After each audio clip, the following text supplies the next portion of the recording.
रवींद्र नाट्य मंदिर प्रभादेवी येथील एक साहित्यिक कार्यक्रम जीवन रंग प्रस्तुत जीवन रिचार्ज अंतर्गत रंगभूमी आणि साहित्य नाट्यकर्मी अशोक मुळे, अमेय प्रकाशनचे उल्हास लाटकर, भारतकुमार राऊत, निवेदिका ज्योती आंबेकर आदींच्या उपस्थितीत सुरुवातीला दीप प्रज्वलन झालं.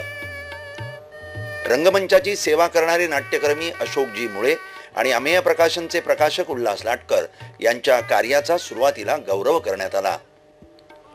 अनेकांच्या जगण्याला एक नवी दिशा आणि प्रेरणा मिळावी हा या साहित्य विषयक कार्यक्रमाचा हेतू.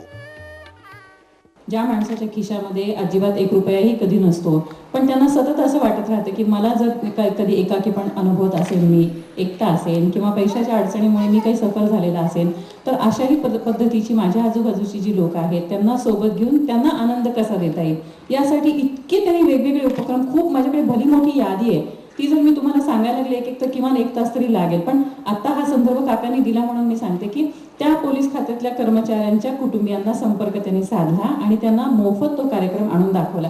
राजा गोसावीची रिप्लेसमेंट केलेला माणूस आहे. करायला मध्ये पद्मावत 27 प्रयोग केले. ती म्हणाली मुळे काका, त्यावेळी काका नव्हता, मुळे म्हणाली नुसते. आता ही सारखे लोक सगळे काका काका म्हणून आत्ता आलं माझ्या मुखात. म्हणजे ग्रंथाबाबतीतलं प्रेम एक उपजतच होतं आणि मी इंजिनिअरिंगमध्ये रमलो नाही, त्यामुळे ॲपरंटली मी लगेच प्रिंटिंगच्या व्यवसायात जॉईन झालो.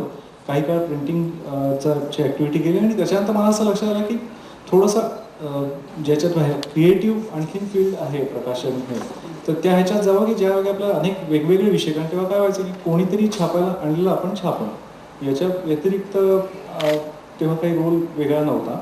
तर आपल्याला नवीन विषय सुचतात, ते नवीन पद्धतीने लोकांपर्यंत पोचावेत आणि त्याच्यासाठी म्हणून मी प्रकाशनाचं क्षेत्र घेतलं. तर मी एक नाटक पाहिलं, भैया हातपाय पसरी. त्यात निर्मला कोटणीस म्हणून बहिणीचं काम केलं होतं. अप्रतिम काम हो म्हणजे. पण त्या वर्षी कुठे नॉमिनेशन झालं नाही तिचं. तर मी म्हटलं हा अन्याय आहे याच्यावर. पण अन्याय झाला तर दुसऱ्यांच्या दारात जाण्यापेक्षा आपणच काहीतरी करावं याच्यात कमी आहे.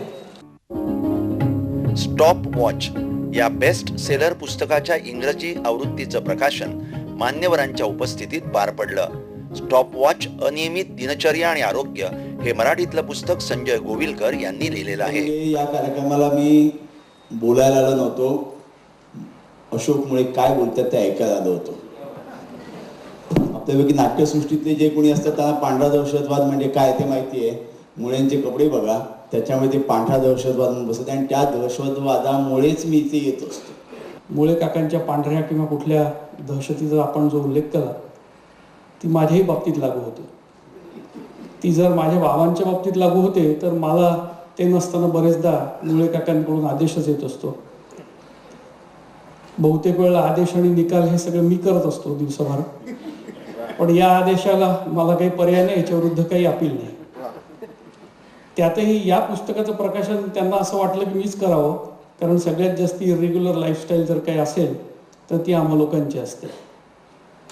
आपण सगळेच आमच्या पिढीचे लोकांच्या तब्येतीची अशा पद्धतीने काळजी घेणारं पुस्तक हे इथे प्रकाशित केलं, त्याबद्दल सगळ्यांचाच मी आभारी मानतो.